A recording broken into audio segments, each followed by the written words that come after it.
Greetings, YouTube. Welcome back to the channel. I have been sent, understandably so, the last several weeks, mostly requests to do critical stories. Some could say negative stories, though I try not to be, despite the label of Mr. Negative long before that champion of the same name was in the game.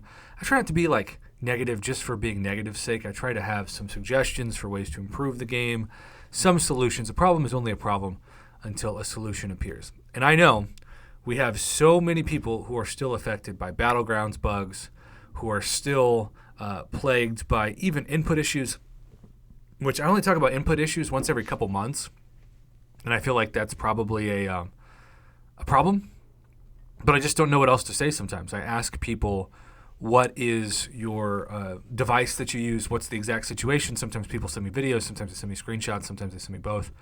But in the end, like, Kabam said mission accomplished on the input issue 6-7 months ago, maybe longer than that now. I lose track as I get older. Everything kind of just blends together.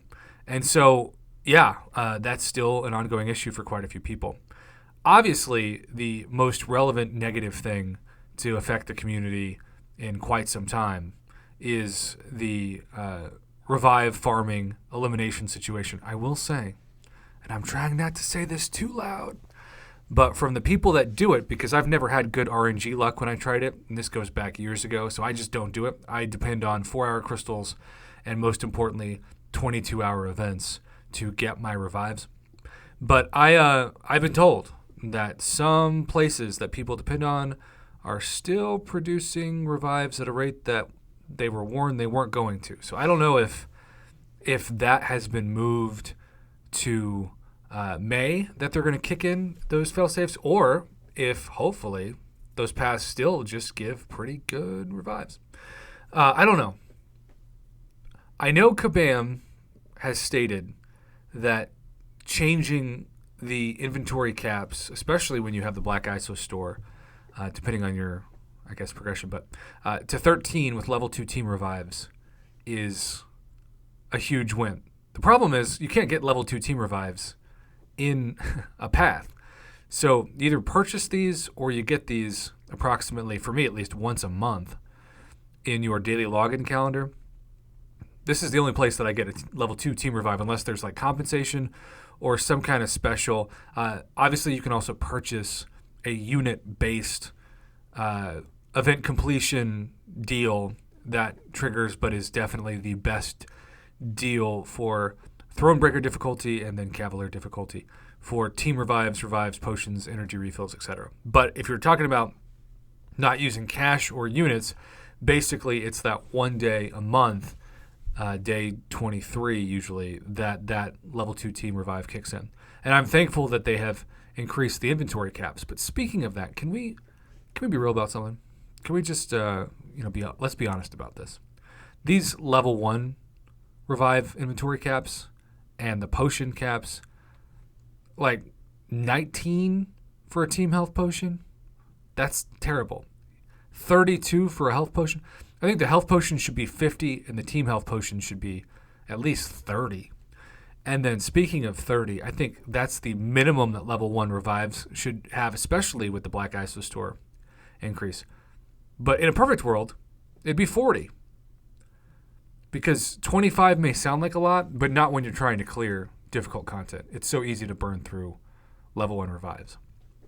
But in a positive sense, I haven't touched on this yet on the channel, and that's why I'm touching on it now.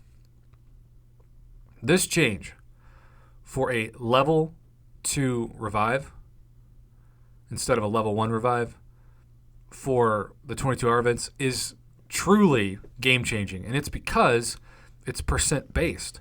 And so many people who are, of course, Paragon have maybe a rank 5 6-star, but certainly a ton of rank 4 6-stars. And, of course, the higher the health pool, the more beneficial the revive, which is also why if you're going to use boosts, always use them before you use revive because you get more health back in those temporary boosted health states. It's just basic math. So I'm thankful they did that. But I do think the inventory caps need to be increased, and I wish that there were ways that we could get more chances for team revives. I know that's Kabam's bread and butter. I know when they're pricing revives, really, they don't want to go lower than what they're already pricing. And I can't imagine that they're, and who knows, maybe they regret the percentage-based revives for non-alliance events. I don't know. I can't tell you.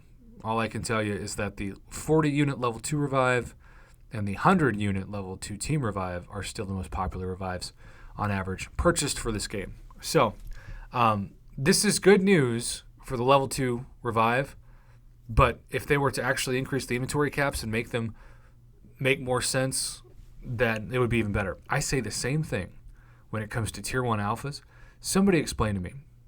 This math has made as little sense to me as anything I've ever seen.